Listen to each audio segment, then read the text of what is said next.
I've been a Democrat for 70-something years. And what I've seen tonight of the Democrat Party, I am changing my mind. I mean, I'll probably still be a Democrat. But far as I'm electing for a goddamn Democrat, never again. I am a Democrat as well, but no longer will I vote Democrat. I think it's outrageous that they sat there when all these good things are happening to our country and how much we love our country, and they looked like they hated our country. And Nancy Pelosi, the whole time she's sitting up there with a disgusting look on her face. It's outrageous. I will never vote Democrat again. And I'm sick of it, and my whole family feels the same way.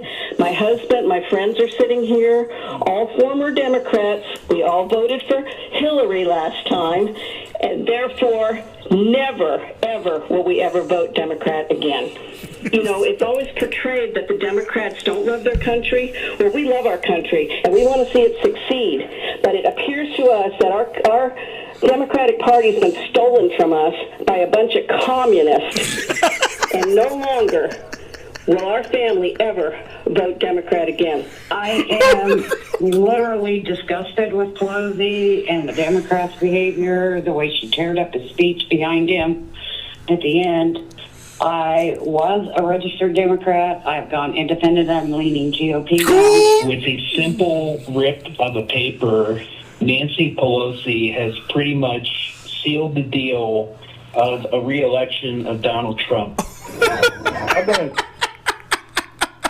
What the hell happened in the State of the Union?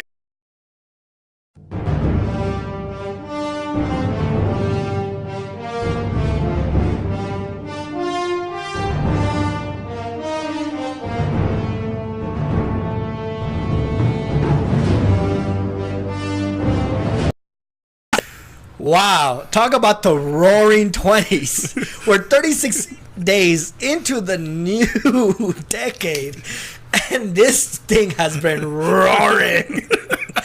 Like roar. Okay, Big Katy Perry. We had what is this? Like that what's her name? The Hear My Roar? Yeah, Katy Perry. That's what I just said. That girl. There you go. I can hear you. Yeah. So we're pretty much hearing the roar for 2020. All right. We're 36 days in. We already had this whole coronavirus. Right.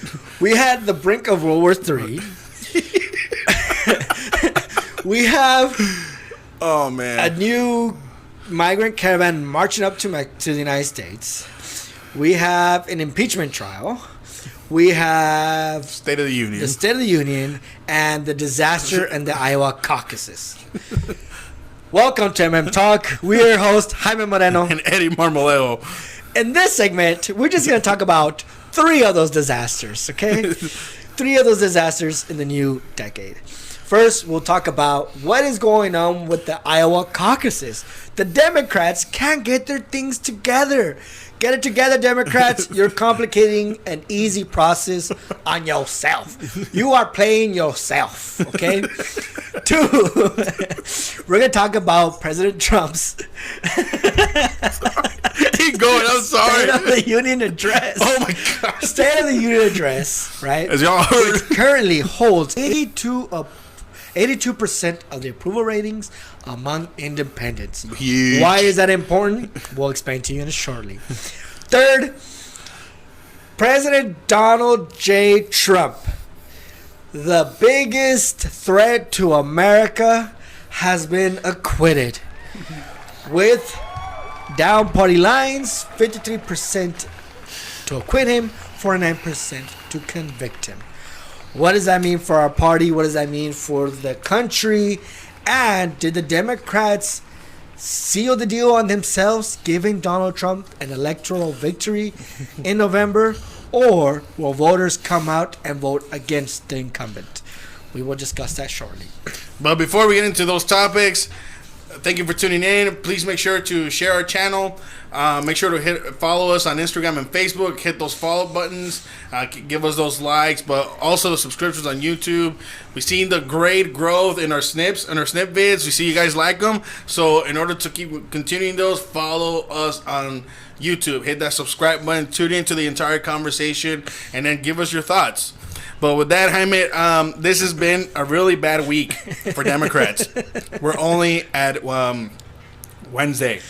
Okay, right now Iowa is a disaster already. It's a disaster. That's what I say. Yeah, they were having a bad week. What's going on in Iowa? First of all, what's going on? So, if you follow our post on our Instagram page, we had posted that Bernie Sanders was going to win Iowa, and that's because everybody with their polls and with their exit polls and what was going on in Iowa were pointing in that direction. Correct. That they were saying, "Oh, there's a possibility that Bernie Sanders can win Iowa, and Pete Buttigieg could possibly come in second, and then followed by Warren and Biden. Therefore, making New Hampshire another possible win for Sanders, but that's more looking into projection, right? So let's stick to Iowa, and then you start hearing about delays. People can't get to the caucus locations. People can't cast their votes. It was midnight. Every single candidate was going to give a victory speech. Apparently, Bernie Sanders had won because all the winners were getting delegates through the redistribution of delegates because he's a self-democratic socialist. But that wasn't the case either. The problem is that the Iowa Democratic Party did not have all the votes and all the votes accounted for. Bernie Sanders, the campaign was like, "Hey, there's satellite locations that we still need to count because there probably could be votes for my campaign that we don't know about." And Jaime's gonna go into the way that the whole thing is set up to the best we can because I'm still confused.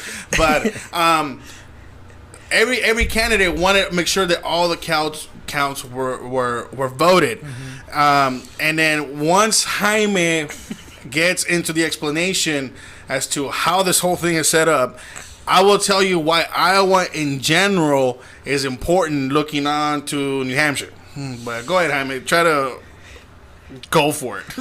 This is like harder than physics. Explain it. How's it set up? Yeah, it's that ridiculous. I'm just like standing here like, I don't know what to tell you other than Democrats are playing themselves. The Democrats are playing themselves. They really are. Okay, this is the way the caucuses. Okay, so caucuses isn't a ballot vote. A caucus is pretty much people showing up to a precinct or a location to show support for the candidate of their choice. And that's what a caucus does. Pretty much, it's like, if you show up, if you want someone to win, you show up to your precinct or your designated location, and by counting your physical presence there, determines who will win the nomination or who the votes will go to or who the delegates for the convention, how many delegates that candidate will get for the convention. All right? So, with the Democrats, this is how complicated it is. We're looking at research, news articles, and here and there, and it's confusing. So, in Iowa, only Democrats can participate in the caucus. However, if you're an independent or a Republican and you wish to change your party affiliation, you're more than welcome to attend. Okay?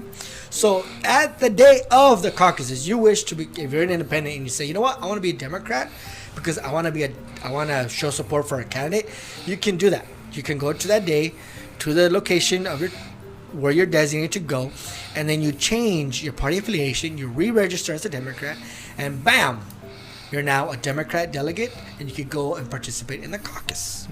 Okay? Now, once you find out where to go and where to show up, you physically have to be there. You can't be at home. You can't be on your way there. You can't be stuck in traffic. You can't get into an accident. You have to physically be there. Right. The more people show up for a certain candidate there, gets the votes. For example, let's say that everyone has to show up to Starbucks, right? Let's, for sake of argument, the closest Starbucks to your house, right? If you're a Democrat, you have to go to the closest Starbucks to your house, which is this street, and you have to be there by 7 o'clock, or at least make it before 7 o'clock. You get there, and let's say 10 people show up, okay? Of those 10 people, you get, let's just say, for example's sake, you get 4 for Bernie Sanders and 4 for Pete Buttigieg. I can't even pronounce his name. Yeah. Right?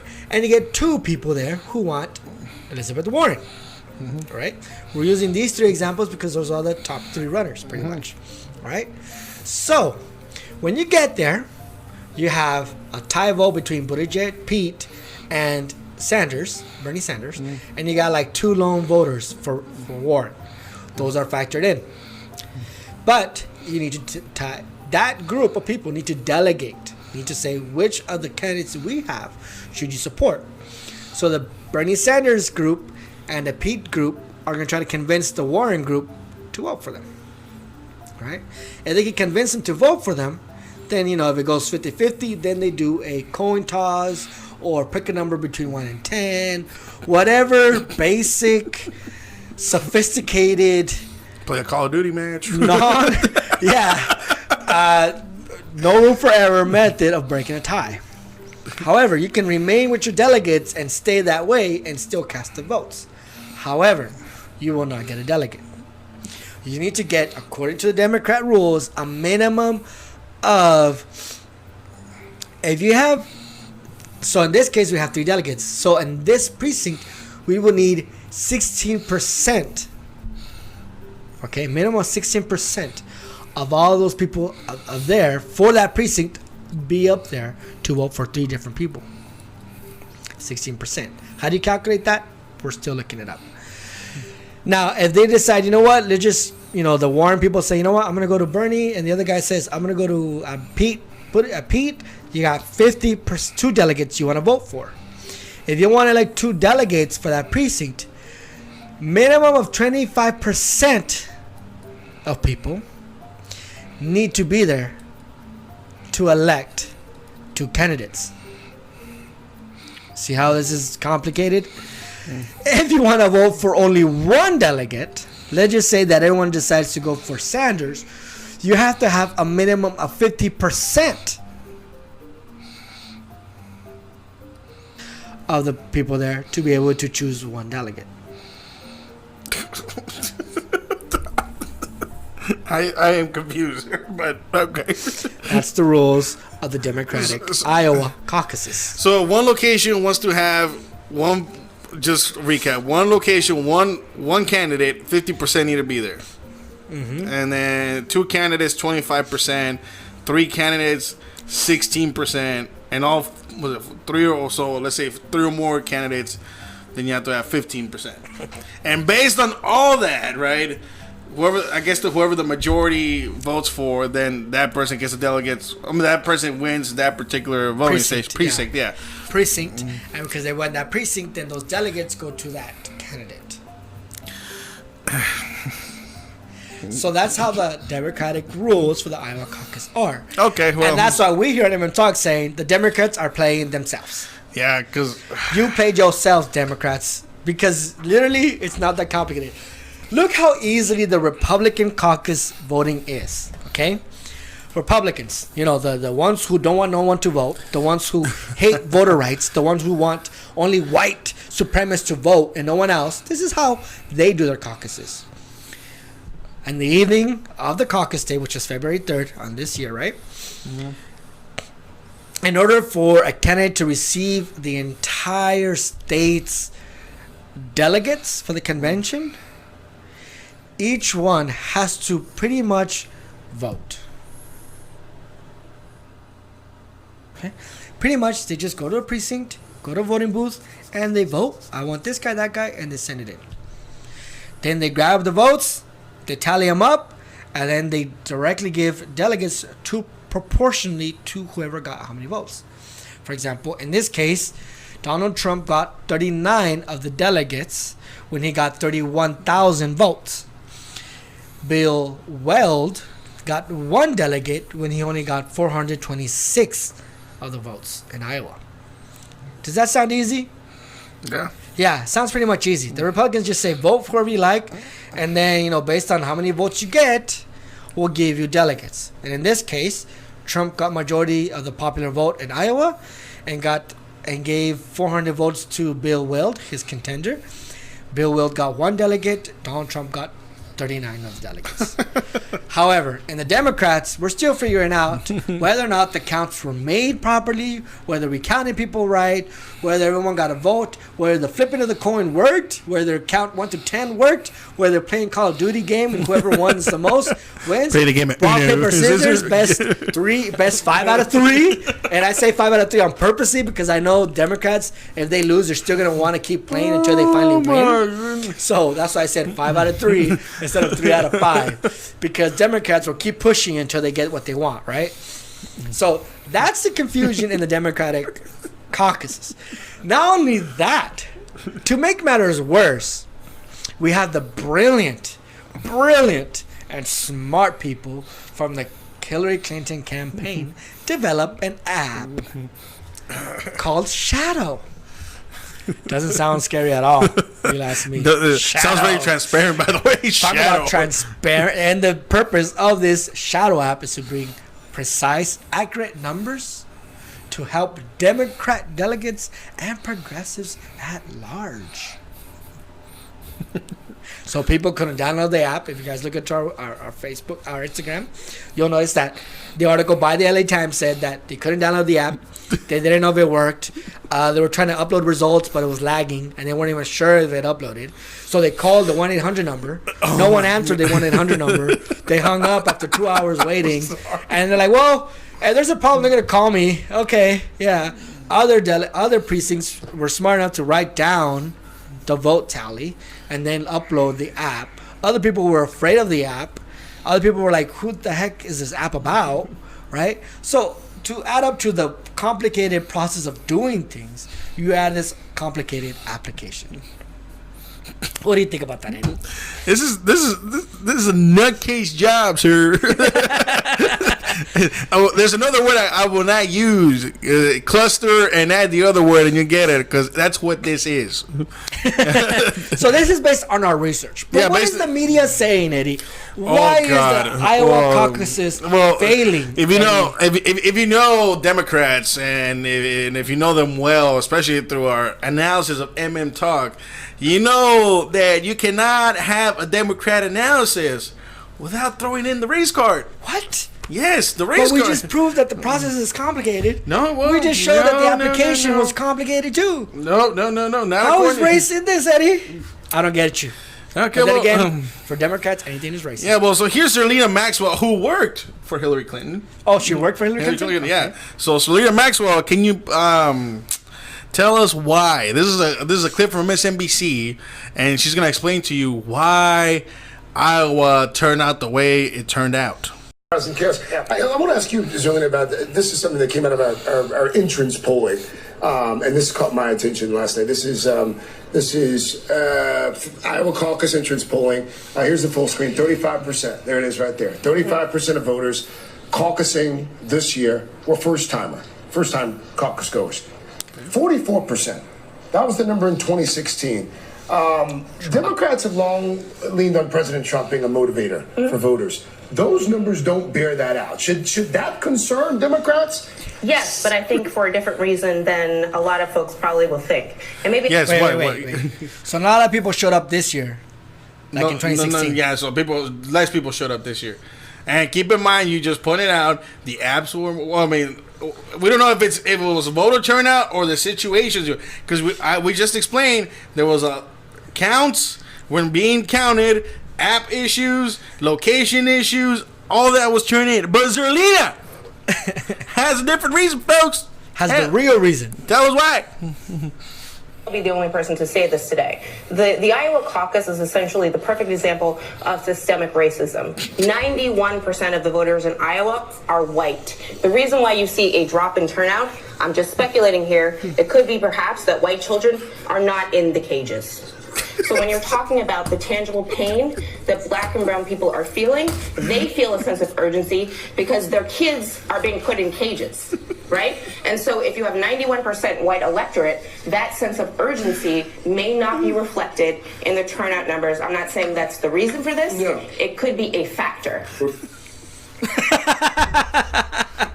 What did I just hear? Did I just become dumber by just listening to this? Hold on. You know, but let's add the View to it. Joy Behar in the View. Oh God, Joy. Why Joy her? Behar. Who cares what she thinks? Yeah, but she's prominent media too. She's prominent what media. does Joe from the View have so to say far about we this? have systemic racism because white children are being put in cages, and because black and brown folk are fearful that their kids will be put in cages.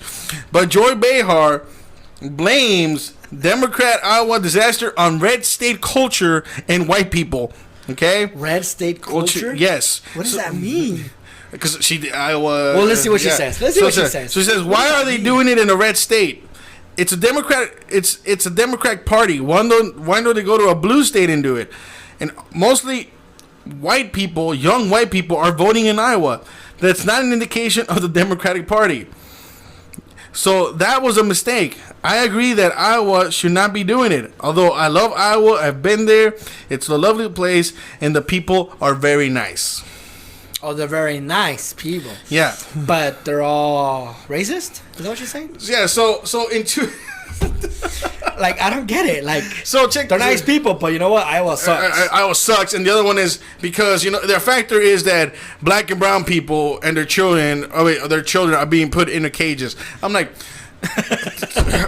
so right now in America, okay, guys, hold on. This is a state of emergency. State of emergency. Yes. Black kids are being put in cages. But. Yeah. Okay. So, like, really, how stupid does that sound? Oh my God! This is the kind of crap. We understand about the immigration problem. Yes, you know what? It is bad that the kids are in cages at the border, but they're following law. Okay. And they stay in the cages. It's bad. If they send them back to Mexico, it's bad. What do the Democrats want? They want these kids to just roam around the country freely without any supervision and all that stuff. Okay, we get that. We understand that. Let's move on from that. Yeah, let's move on. But to say that black kids are also in cages, right. Like, how much more lying does the Democrat Party have to promote to be able to justify how stupid they really are? It gets worse. Because here in Talk, we had that discussion about Latino voters in Iowa. Yes. And we had the discussion how Julian Castro, who the hell is Julian Castro to this day? We don't know. Sepa. I don't know who Julian Castro is. So he was that popular. Julian Castro and Cory Booker, they were complaining about how caucuses should start in more diverse states. We're talking about the primaries. Oh, the primaries should start. Well, Iowa's part of the primaries. Yeah. Just the style is different. Yeah. So should start in more diverse states. All right. And we pointed out, okay, let's take your argument to let's test your theory out. So we'll put in California, Texas, Florida, and New York. All right. Which are more diverse states. Were you leading in any of them? No. Then what the hell's the point? I mean, we even found out, that's right. We found out that even Booker's own state of New Jersey didn't even want him for the nomination. And then why? But then we talked about that one article. Why? Let's say Latino for president, just because we looked at Latinos, right? And they pointed out that out of the 30% of Latinos that are in Iowa, only 10% join or show up. So you have a gap in the willingness of Latinos of turnout of Latinos. So how is this systemic racism when 20% of Latinos are maybe saying, I don't want to go? And then why? Maybe because the candidates stink. Maybe because it's inconvenient for them to drive. I don't know to where, to your local Starbucks or whatever it is. Come on, it's snowing in Iowa. It's cold as heck in Iowa. Yeah, and you have to literally be at a location in order for your presence to count towards the candidate you want. Like I given a scenario, if you and another person are just the only two people present in that place voting for the candidate of your choice, you're probably gonna say, "What's the point of me being here?" But yeah, I could have stayed home for this. No, but that's the thing, and that's when we say, you guys are just partisan. You guys at Talk are partisan. We're not being partisan. We're trying to tell you, and Jaime just told you, that the Democrats are shooting themselves in the damn foot with all this playing themselves with all this stinking rules that they're adding in there, and then you have the media who supports the left saying stupid things like you're putting black and brown kids into cages, knowing that your own left-wing sources has also pointed out that it's not those diverse candidates that are no longer there, we're not even leading in any of the all diverse states. And two, there is a lack of interest. And Jaime also pointed out in that article of The Atlantic that maybe the reason is because they're hunger for options. So there's other factors that the media is not even telling you, and all the Democrats ever want to do when they run out of facts or they run out of some sort of reason to explain why this phenomena is happening.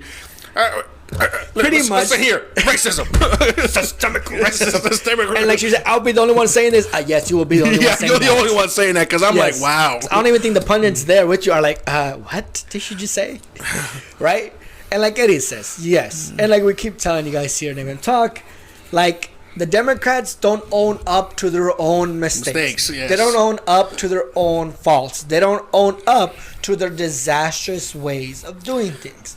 You know, so instead of looking in and be like, you know what, we're messing up Iowa. First of all, it's complicated. I just gave you 10 minutes of explanation. I'm still confused. Yes, I'm confused. I think I gave you guys the wrong information. I'm pretty sure I gave you guys the wrong information. But that's what I read on like the news articles, on like the Iowa Register. What's the Des Moines Register? I freaking went to Wikipedia for goodness sake just to get a simple version. And that's even complicated, you know? Yeah. So the Democrats are shooting themselves in the foot, and the only way they do this is pointed by everyone else. And Eddie is exactly on point. Racism is the only playing card. Racism is the only way everything fails. Ever since Talk started, there's one thing that's been consistent when it comes to Democrat collapses. If there's a collapse, race plays. I am not. Look at it. I'm not kidding you. Every single episode of Talk, I swear to you, look at it. Every single collapse, border security, racism. Now that with the Iowa caucus, racism. Trump impeachment because he's racist. I'm like, every single thing, and it's racism. And here we are. Coronavirus, racism. Yeah, well, xenophobia now for the Chinese. Xenophobia, sorry.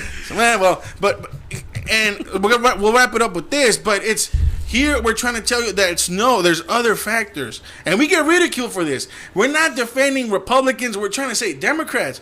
If I'm a Bernie Sanders supporter right now, I am pissed off. Yes. I am pissed off. Right? If I'm a Bernie Sanders, I'll be pissed off because he was in the lead, and he was going to take Iowa, and that was going to propel him to New Hampshire, and then that's going to propel him to Nevada, and then that's propel him to South Carolina, North Carolina, whatever's next, and possibly win the nomination. And then when you can start putting this conspiracy, it's because they don't want a socialist at the head. Okay, me as a partisan, I hope he gets the nomination because you know what's going to happen in the general election. It's going to be a landslide. But I'm not even arguing that.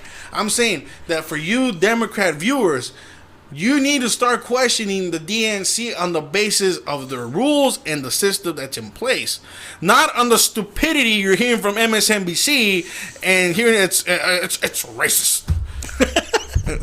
Come on, we just told you that Hillary Clinton campaign made this app to help the party. I'll end it with and this. it failed. I'll end it with these two. It's like you're shooting yourself because we got to move on to the next topic. I'll end it with this. Can you? Okay, let's take MSNBC's argument and end it with this. Let's take it to a full account and let's kill it once and for all. Can you tell me who won the 2008 Iowa caucus?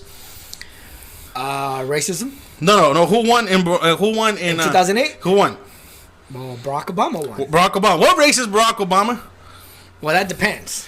Oh, okay. Hey. Straight up, like no more jokes. Let's end it right here. He is considered black. Considered black. Okay. Who won it in 2016? Iowa. 16? 2016. Who won the Iowa caucus in 2016? Between Trump won. No. Ted Cruz won Iowa. You're talking about the Republican nomination. Yeah, the Republican nomination, yes. Sorry. Well, you should explain yourself. Yeah, sorry. So, Ted Cruz won the Republican caucus in Iowa in 2016. What is Ted Cruz? He is Latino. So what the hell is MSNBC talking about? So you had a black man and you had a Latino win the Iowa caucuses. But you want to give this argument because you failed. And I'm done with this topic. Let's move on to the State of the dang union. So, we'll let the Democrats punch on the race card. All right, moving on. Let's go to the next racist thing the Democrats will always say is President Trump's State of the Union.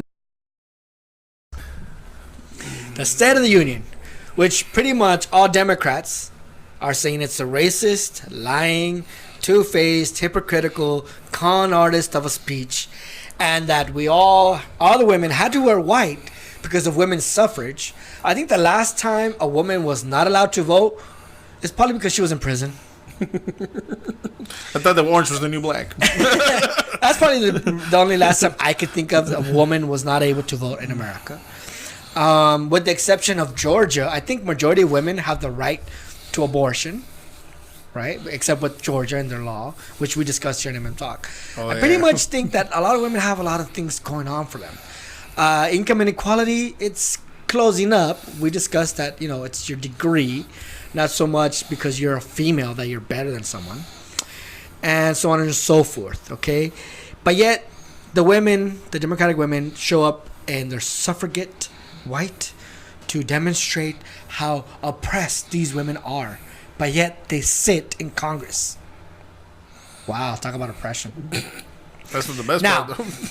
President Trump came hard at the State of the Union, right? He came hard at it. And there's a lot of things that were really good at the State of the Union and many things that we enjoyed about it. And instead of us talking about it, a lot about it, we will let you look at the snippets that most stood out to us that can pretty much give Donald Trump the election in 2020 based on these speeches alone. So let's start with the first one. So let's point out to the things, because the ones that we're going to talk about are the ones that the Democrats, yeah, you're right, they're not stood up for. So hence what's going to give them the election. The first one it's about what's her name again? It was about school choice. School choice. Yeah, school choice. And President Trump was talking about how kids deserve to go to school wherever they want because of the federal publication system. And the Democrats did not stand up. I mean, it's insane to see that the Democrats are not willing to basically simply support just having a better education for our kids. He says the next step forward in building an inclusive society is making sure that every young American gets an education and the opportunity to achieve the American dream. And yet, for long, countless American children have been trapped in failing school systems. He goes on and on and on, and then he says, Janaya, your dream has come true. We're going to give you a scholarship to go to the school of your choice. But just check this out real quick. The next step forward in building an inclusive society is making sure that every young American gets a great education and the opportunity to achieve the American dream. Yet for too long, countless American children have been trapped in failing government schools. To rescue these students, 18 states have created school choice in the form of opportunity scholarships. The programs are so popular that tens of thousands of students remain on a waiting list. One of those students is Janaya Davis, a fourth grader from Philadelphia. Janaya.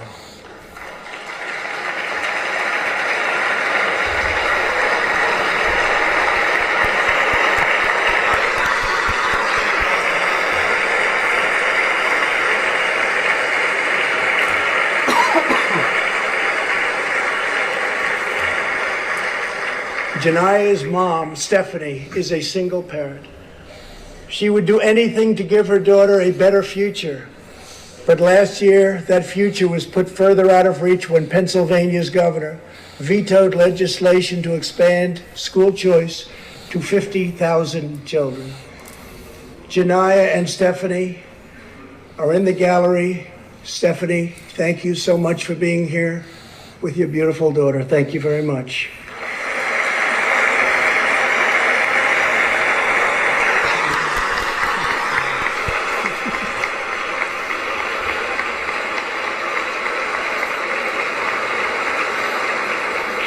But I have some good news for you, because I am pleased to inform you that your long wait is over. I can proudly announce tonight that an opportunity scholarship has become available. It's going to you, and you will soon be heading to the school of your choice.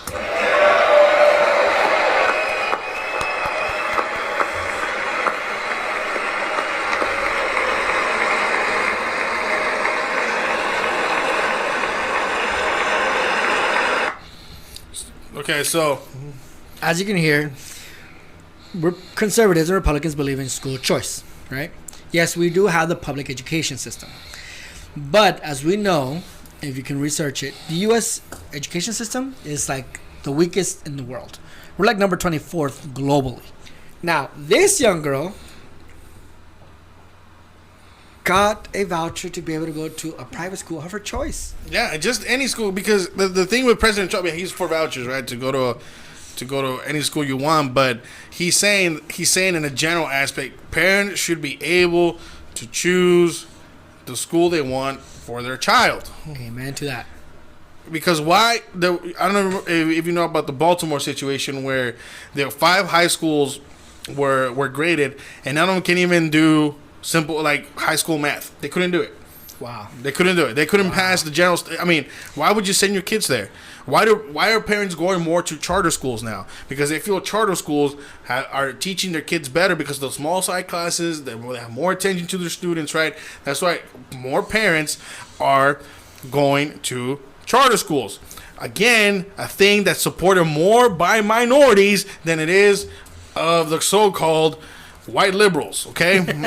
That's the thing. Minorities are inclined to be more supportive of charter schools now for that particular reason. The inner city schools are terrible. I came from an inner city school myself, okay? Well, my first year. Then I moved out. Here. The suburbs. That's what we meant. I moved out here, so I understand the whole gang violence and all that, okay? But even family members. I mean, I have family members who still live in urban areas, and they're doing terrible at school. Yeah.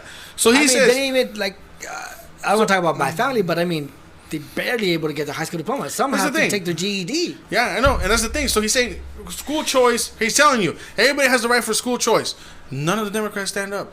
How sick is that? And then he awards an African American young lady, a student, a voucher or a scholarship. To the school of her choice. Do they stand up for that? Nope. It gets better because they also do not stand up from when he talks about the lowest unemployment rates for Latinos, African Americans, Asian Americans, and above all, what were they celebrating there? The right for the women to vote.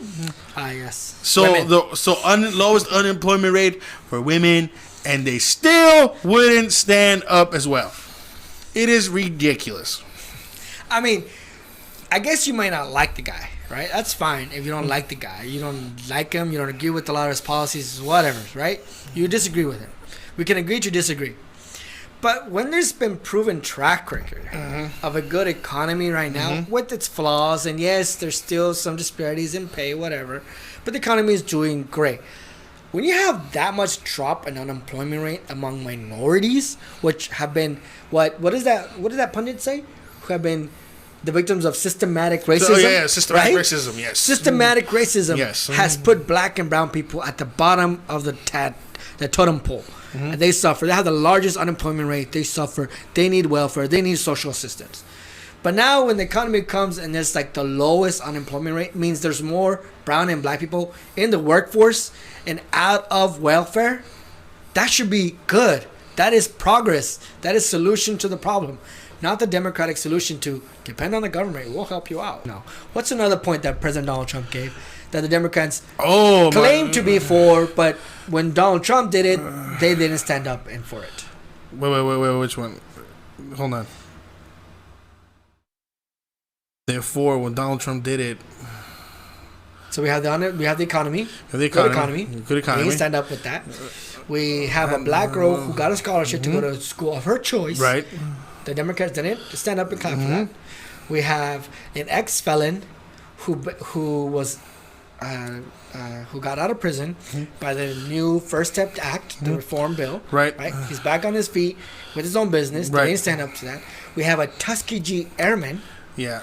who came out. Yeah. Half of the Democrats stood up for him. Yeah. Right? Why? Because his great-grandkid wants to be part of the Space Force. Right. Right? Right. So what you called it Star Trek. hey, I didn't call it Star Trek. Hey, look. Just because I pointed out that the Space Force logo looks like Starfleet's logo, which I have no problem with. Y'all think no. I was like, yeah. And then he's talking about how we're going to go to Mars, sidetrack. I was like, why are we talking about going to Mars? I want a Death Star. I want to start I want, if we're going to have a Space Force, let's get it done right. Star Destroyers, Death Stars. Yeah, we were talking about Star Trek. You know, I don't want the USS Enterprise. You see, that's not good enough for me. We want... No, anyways, I'm just throwing jokes out there, right? But he's throwing a... So, so the one with the Tuskegee Airman, his grandson, right? He wants to go to the Air Force Academy. Some of the Democrats stood up, some of them didn't. Donald Trump also talked about secure borders, about his wall and all that stuff. Yes, the wall is not completed. A lot of the new wall is pretty much renovating old parts of the border. And he gave a real-life family who were murdered by a not undocumented immigrant. Now, we're not saying all undocumented immigrants are criminal.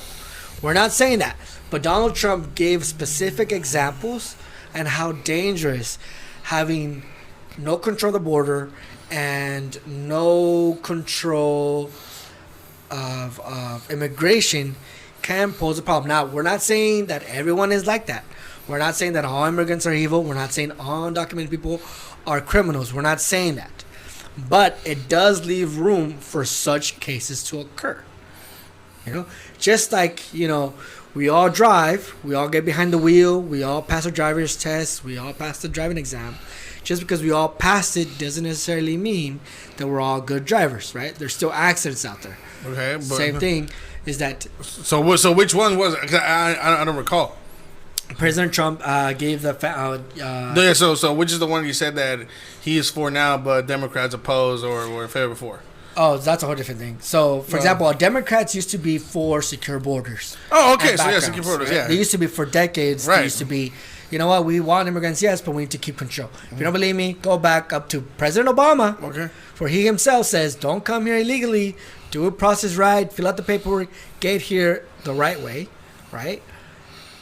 Up to that point, Democrats still want control and order at the border. Now they're all for open borders and just abolish ICE and all that stuff. So yeah, that's a whole different issue. But what I'm trying to get at is that they didn't stand up for that, which is obvious, which is they're going to point out and pretty much use as a talking point. Right. But we need to have secure borders, regardless. We want everyone to get in the United States. Everyone come in, go ahead, bring in, just fill out the paperwork. Another thing, I sidetracked that with immigration. I do apologize, only because of the Latinos. Well, that's the thing too, and then he pointed out that the Ruiz, who just got appointed to Deputy Chief of Border Patrol. Oh yeah, it's Latino. I think it was Orlando Ruiz. Correct me if I'm wrong. Actually, hold on, I'll forget his name right now. I got it right here. You got it right there. Yeah, give me a couple seconds. Hold on. Hold on, I got it right here because I was. Nope, that's not it. That's definitely not it. There we go. You got Raul Ortiz. Okay, he's now the Deputy Chief of Border Patrol. That's a Latino. Deputy Chief of Border Patrol. So he's like the head. Yeah, he's like up there. Okay, he's a Latino, and President Trump's thanking him for all the job he's doing at the border, and you see him, he's praising him back, right? Like, hey, thank you for your support and all that. Because even when we had discussions with some of political influencers that we talked to, right, they said that it was Border Patrol who asked for the wall, who's asking for all the assistance.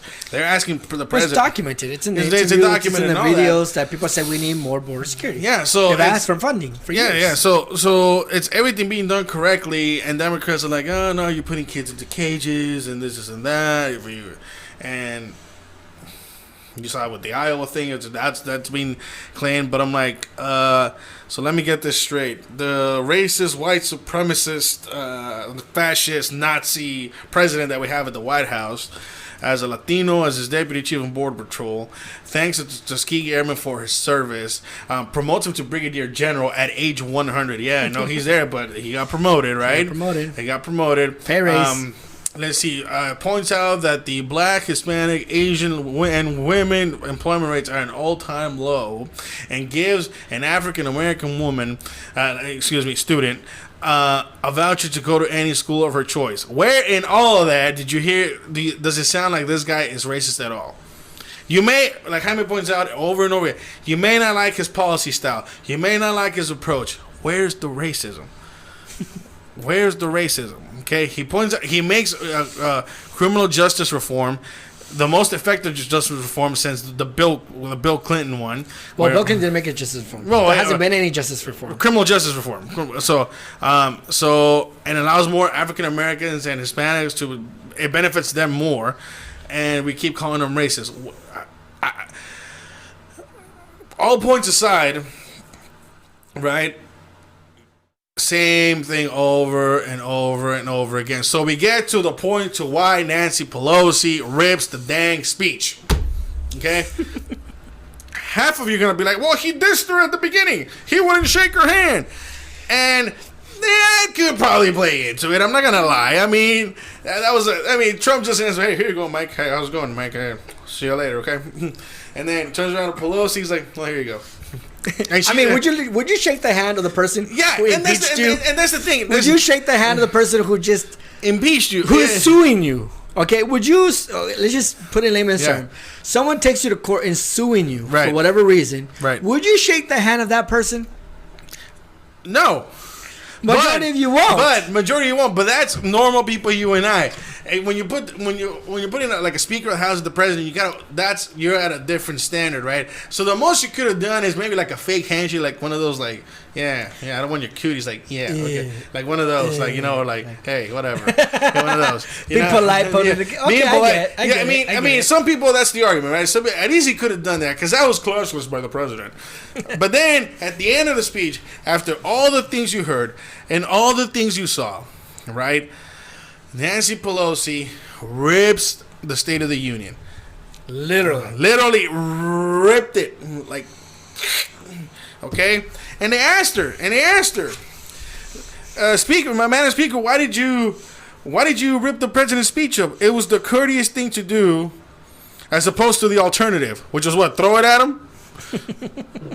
Launch it with you should have like a little portfolio, right? Like a little portfolio. And what we gotta do? Launch it at them? Like what was the other thing? Shred it and put it on Instagram? What's the alternative? What does that even mean? And then somebody asked her again, Madam Speaker, why'd you reap the president's speech? Because it was a manifesto of mistruths. How is it a manifesto of mistruths when we pointed out sources? When we have gone constantly over and over and over and over again, proving fake media wrong, pulling out the sources from CBP, pulling out the sources from economic organizations that do polling, this and all that, the research that all is being done. How is that a manifesto of mistruths? A manifesto of mistruths is for what's going to be in the next topic, but before we get to that, right? It's interesting how it all turned out, and it was a lot of people are gonna say that's a power move. Yeah, her. Okay, that's a power move. That's a fight against a tyrant. Against a criminal who got away with a crime. What? Right, a dictator who got away with something. Well, he hadn't got away with it. That was Tuesday. I know, but that's what they're thinking. That's what they're thinking. I'm thinking the logic of the Democrats. Not only they said it's a power grab, it's her petty clap towards him. Like remember that? Yeah, when it was all about women's rights. The petty. No, clap. and I even said that like petty. So it's gone the tension between Pelosi and Trump is elevated. Has gone so far apart. They have no decorum. Yeah. Right? And the Democrats are the ones who are saying it's Trump's fault for the loss of decorum. Yeah. It's Trump's fault for the divisive rhetoric. Yeah. It's Trump's fault for why the country is divided. It's Trump's fault why there's so much hate and bigotry and we're speaking over each other, right? Right. But yet, when she does this, when she rips the State of the Union... she's a hero. How is that uniting the country exactly? Yeah. So now how is that bringing people together? Exactly. So when I was talking to some people, and it's like, well, was that a power move? Was that a boss move, as they like to call it? And I said, look, what you saw last night is literally a representation of the relationship between President Trump and Speaker Pelosi, okay? And I said, look, it's kind of both, because Trump came in and, as we say here, dissed her, okay, at the beginning by not shaking her hand, and she probably got pissed off. It's like, okay, now I gotta make my move. What the heck can I do? What do I got? I've been looking at this piece of paper constantly for the last 2 hours. How about I rip it? You know, how is that not gonna make the news? And of course, she knows that everybody on the left in the media is going to call that heroic, an act of defiance, a power move, all that, right? And she knows that everybody on the right, is going to be like, oh, how dare she? I hate her. Impeach her, for crying out loud, right? Disrespectful. Here is the unexpected consequence, right, that she did not foresee. That by ripping that speech, you're already in a bad week, woman. I'm serious, Madam Speaker. Excuse me. Madam Speaker. You're having a terrible week for your party. The closing arguments were Monday, okay, and then you blew Iowa, okay, and then State of the Union happens on Tuesday, and you ripped that piece of paper, and President Trump just got acquitted today. So in the last 72 hours. When President Donald Trump creates a summary of all that, guess what? You know, I won. I told you it was all a hoax. Nancy Pelosi got so mad that she took my wonderful speech. By the way, one of the greatest speeches ever. And she did this, okay? She did this and threw it out there. That was the American dream and the manifesto of keeping America great. And we're gonna do it, folks. We're gonna do it with other Democrats. We're gonna take over the House. We're gonna take over the Senate. I'm gonna be in the White House for 4 more years. We're gonna go into Mars. Okay, we will keep America great. You just alienated the entire Trump fan base. You alienated even independents, because Jaime pointed out that 82% of independents loved the president's speech. That's right. And not only that, who were on the phone calls in the first part of this show? Yeah, in the beginning of the phone call, who are the Democrats calling Democrats saying that this is disgusting. How are Democrats pissed off that America is doing great? That makes no sense. And I'm telling you, like, my like Democrat and my liberal buddies, how are you mad that America's doing great? Well, why are you pissed off 8 years under Obama? Because America was doing bad. I'm sorry to tell you. You were doing terrible. You were doing terrible. I'm like, what are you talking about? What are you talking about? It's like, you guys are crazy. and Democrats are saying, we're fed up with it. Independents saying, yeah, we're probably going to lean GOP. The last caller in that video, what did she say? I was a Democrat, went independent, now leaning GOP. Latinos, yeah, we need choices, we're leaning GOP. This GOP, this GOP, this GOP. And I'm like... we have a large number of blacks voting GOP now. And I'm saying, Madam Speaker, you ripping up the paper... just added, as they say, salsa to the tacos, man. You just added more. Was it more wood into the fire? You alienated more people. It was done because not only was this State of the Union great based on what was represented, but this was President Trump's basically first re-election speech for his campaign, right? That opens his campaign. This is pretty much saying the marker of what his campaign is. And guess what is going to be playing? And the successes of his presidency, despite all the rumors of Russian collusion, impeachment, all that racism. And he's terrible. He's a look at the memes. Look at the memes. All the memes that are coming out now, folks. Right, it's the Tuskegee Airmen. Right, it's the little girl who got the voucher. It's the mom who said, was the abortion with the abortion, right? Who said that he's gonna help terminate late term abortions in certain states. It was that mother. Okay. It was a serviceman who came back. All these, by his family, and in the center is Nancy Pelosi. Reform. Yeah, prison reform. And in the center says, "This is what Nancy Pelosi ripped up." That is the meme. That is the meme. I'm telling you, this is bad.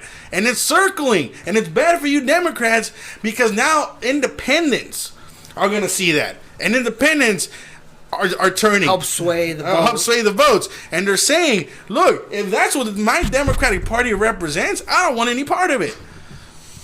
Well, you could just tell literally right after the speech, MSNBC poll, and you'll see that, and you saw it on our page. 82% of independents liked the speech. Yeah. That's higher than the previous 3 years of State of the Union speeches that President Trump has made. Okay. And I thought last year's was great too. That's the thing. It was great too, but the independents were at what? What was it? Yeah, I'm pretty sure it was not as 82. It wasn't 82. It yeah. was like in the 30s or something like that, 40s. We'll check on that. We'll post previous. Well, actually, we should do that. We will post the independent vote from last year and then this year. Yeah, this year. Yeah. What was their approval of the State of the Union in 2019 and their approval rating in 2020? And honestly, 82% of independents saying they like the State of the Union address. It's just like Democrats. You guys are done. You guys need to heed to the warnings, because if you don't heed to the warnings, that's sir. There's the red line. They crossed the red line. It's over. I hate to say it in January. In February, but it's. I'm not being partisan. I'm not being partisan. I'm being objective, as much as objective as I can, and I'm telling you, pretty much as an independent voter. Yeah, and as an independent, I'm telling you right now, when that starts circulating, and watch when Trump gets on the campaign trail. I am not. This is bad, and we're only at Wednesday.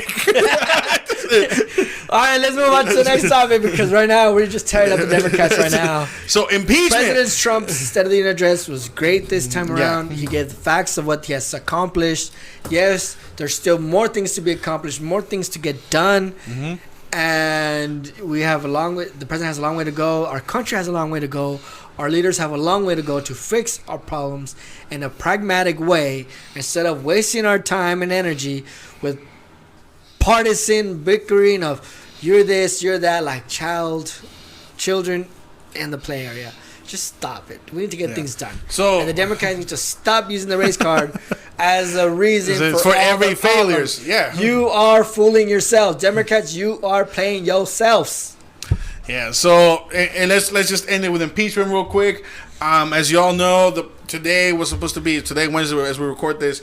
There was the final vote to whether the president was gonna be either guilty or not guilty. Well, as everybody predicted, even Nostradamus has one of his quatrains. Nostradamus predicted this. So the first article of impeachment was abuse of power. The tally was 48 to guilty to 52 not guilty. Okay, and then the next one was Romney voted guilty on both the first article. First article, yes. And then second article, which was is contempt of Congress. It was 47 to 53. So Romney stayed with the Republican vote in that place. I forgot what Romney voted. Yeah, because Romney voted for. For abuse of power, but not and against obstruction of Congress. Obstruction of Congress, or contempt, whatever you want to call it. So now, the liberals who hated Romney are praising him. Who just tested Romney in the election. Well, election was 2012.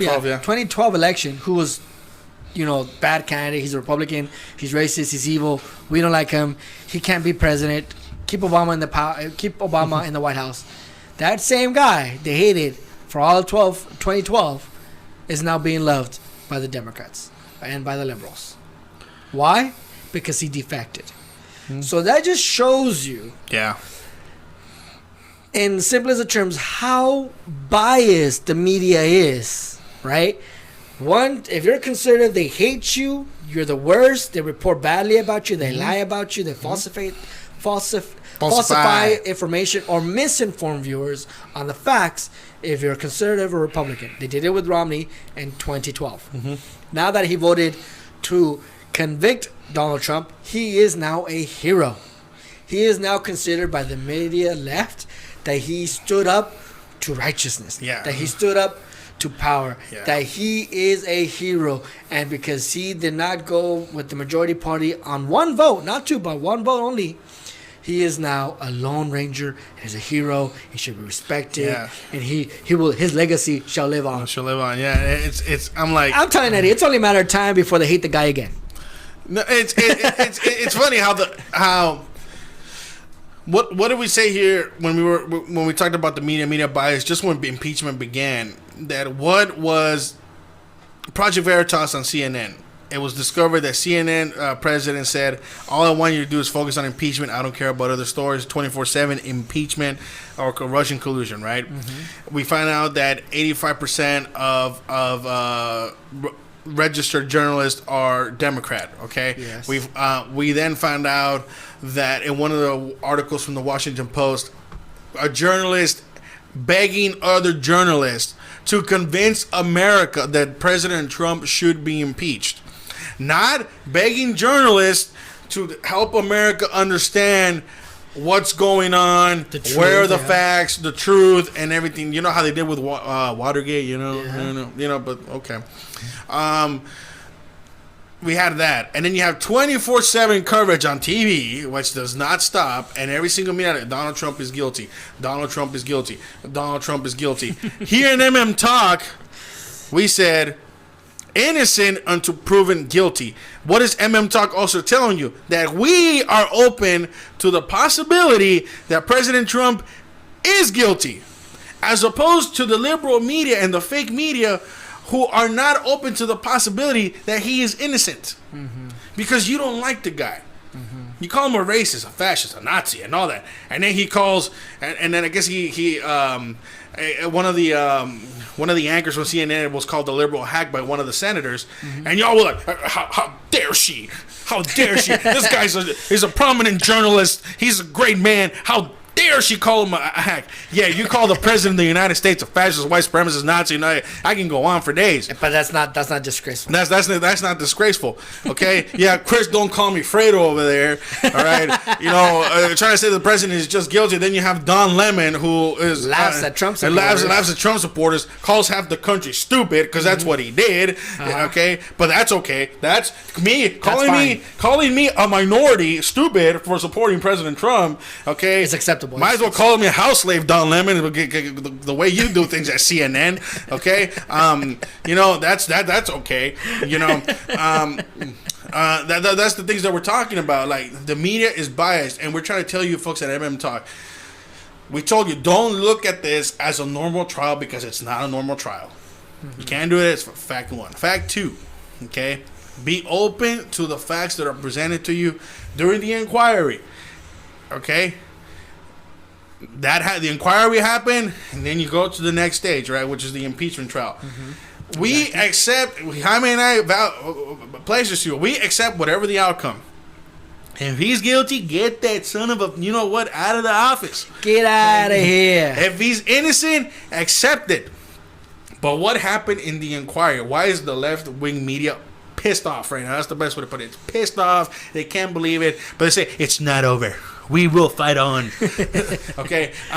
They're pissed off. Yeah. Because they rushed the damn. Thank you. They rushed this impeachment. They were in such a hurry to get impeachment done to make sure Trump doesn't run again as president.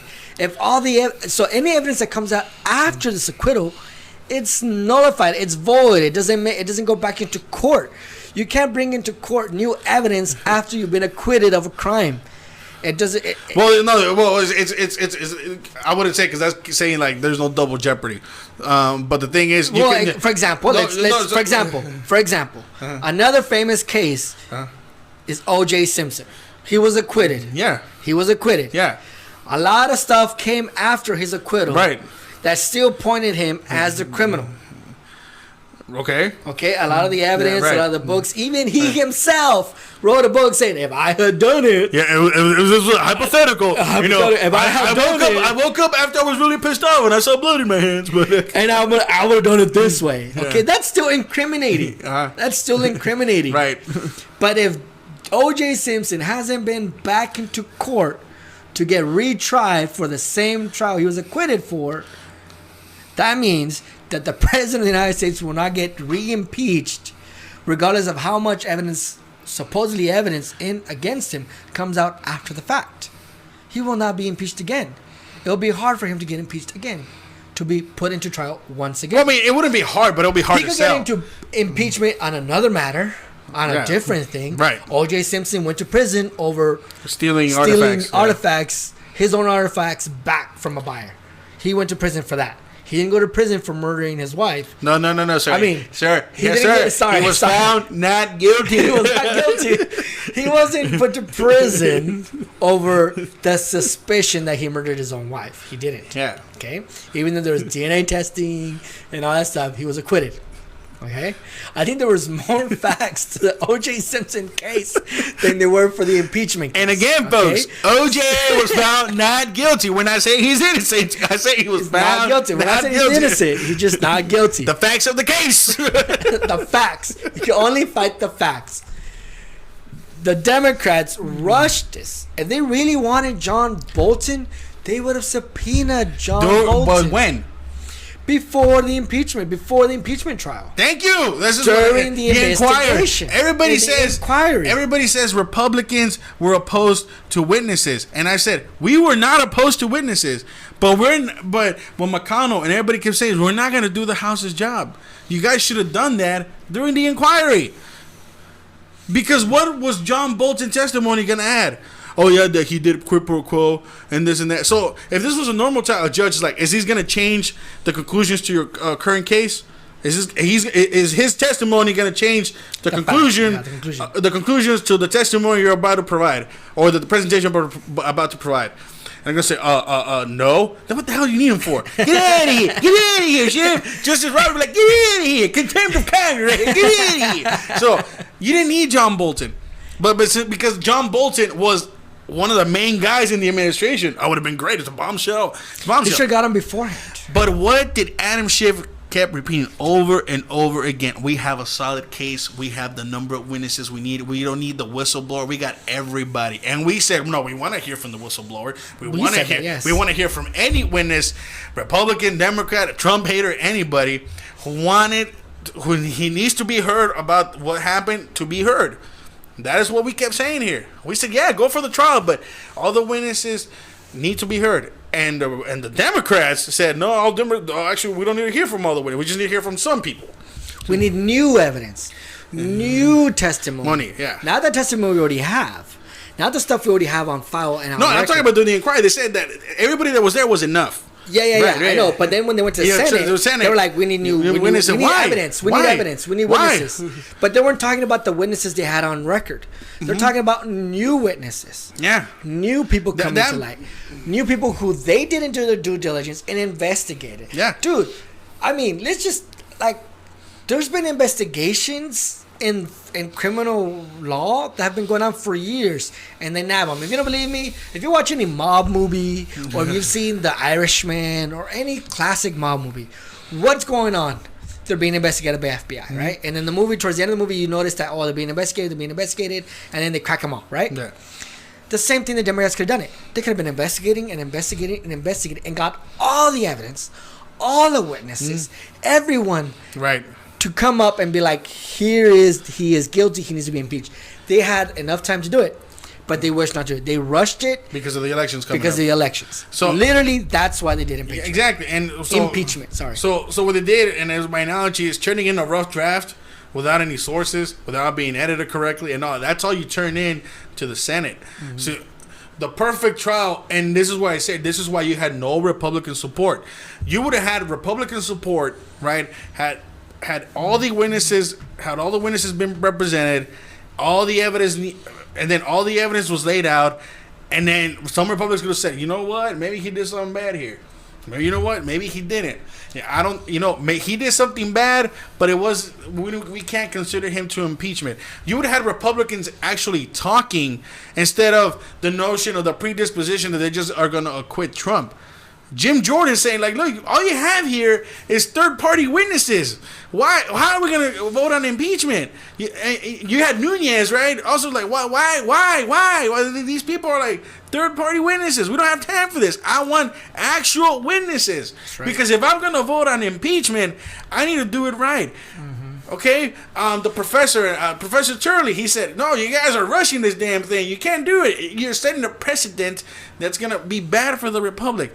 And the Democrats listen? No, they send it over, and guess what happened today? The final vote.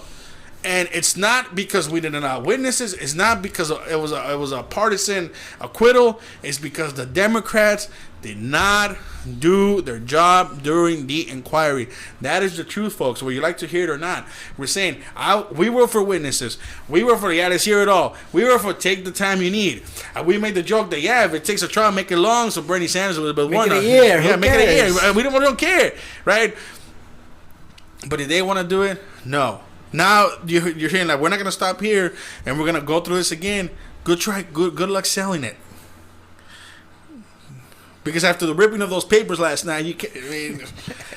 That speech. If she would have, that's fine. But just the way she did it and in front of everybody just gives a bad vibe.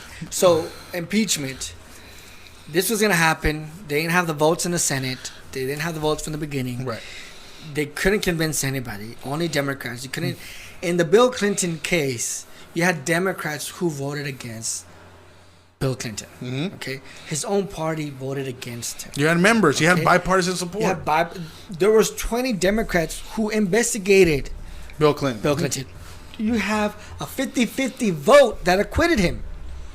That means that there was enough Democrats who went against Bill Clinton to impeach him. This time, it was just partisan. It was just Democrats' attempt to subvert and interfere in the election. They're supposedly trying to prevent interference in the 2020 election. By having an impeachment trial during the election is also a type of interference. Yeah, because you're not allowing people to campaign. You're pretty much saying people, he's bad, let's get him out of office before he runs again. How does that work? Yeah. So it's just pretty much the impeachment in our analysis here is that if they would have waited and got all the facts from top subpoenas, they have the power to subpoena. They could have subpoenaed it. Gone to court. The Supreme Court would have gave them the subpoena. The Supreme Court would have been like, yes and no. Easy. The Supreme Court doesn't wait months. When it matters like that, the Supreme Court only waits months when it has to start at the bottom level, like the lawsuits. It started at the bottom. They go to appeal court. When it's between Congress and the president, it doesn't start from the bottom. It goes straight to the Supreme Court. It goes if they subpoena something from the president, White House, from the White House, it goes to the district court and the Supreme Court. It goes quickly up the ladder. It doesn't go from the bottom in the lawsuits. Yeah, but that's the thing, though. Move up the trail. But it goes directly to the Supreme Court. And that's what I'm saying. That's where the Democrats fail because it's still going to take some time. You still got to go to the district court and then fight it right to the Supreme Court. So but they didn't want to do that. But that effort, right? That effort to ensure that everything was there, all the documents, all the witnesses, and all that. You could perhaps have swayed it, or perhaps had some bipartisan support to say, you know what, I don't think this is impeachment, but let's try censure. Because this looks like a little bit odd, but censuring the president, I think, would be better for him and for America than to go through this impeachment debacle. Because you really don't qualify for impeachment, but you got to censure. And you would have Republican support. Or had he been guilty, more Republicans would have easily gone to the other side. Mm-hmm. You would not have the Lone Ranger of Mitt Romney. You would have not. No. You would have had other moderate, maybe Republicans who say, you know what, I don't like this, and then swing. Nixon had it before he resigned. Clinton had it when he got impeached. You did not have anything for Trump.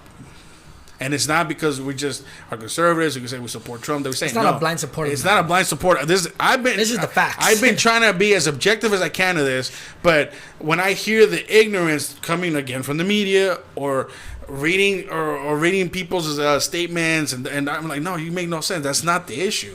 Mm-hmm. And I've talked to a couple of my buddies who are also lawyers, and they said, "No, well, look, it's a definition. Definition doesn't meet the criteria. This and that." And at the end, it comes down to this: you do not have the power to sway because you did not do your homework or you did not do the hard work during the inquiry. That's all it is. You rushed it. And now you lost it. And now it's Wednesday. And now this is the end of our episode because, like the Democrats, this is, and your systemic racism arguments, this is the beginning of the end, my friends. And I don't say this as a Republican. I say this as the guy who saw the Speaker of the House and read between the lines and saw the Speaker of the House rip the papers apart. You don't do that.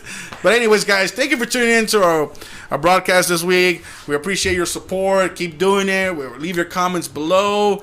And don't forget to share, comment, subscribe, and all that. And once again, we're your host, Eddie Marmolejo. And Jaime Moreno. And remember, we're tired.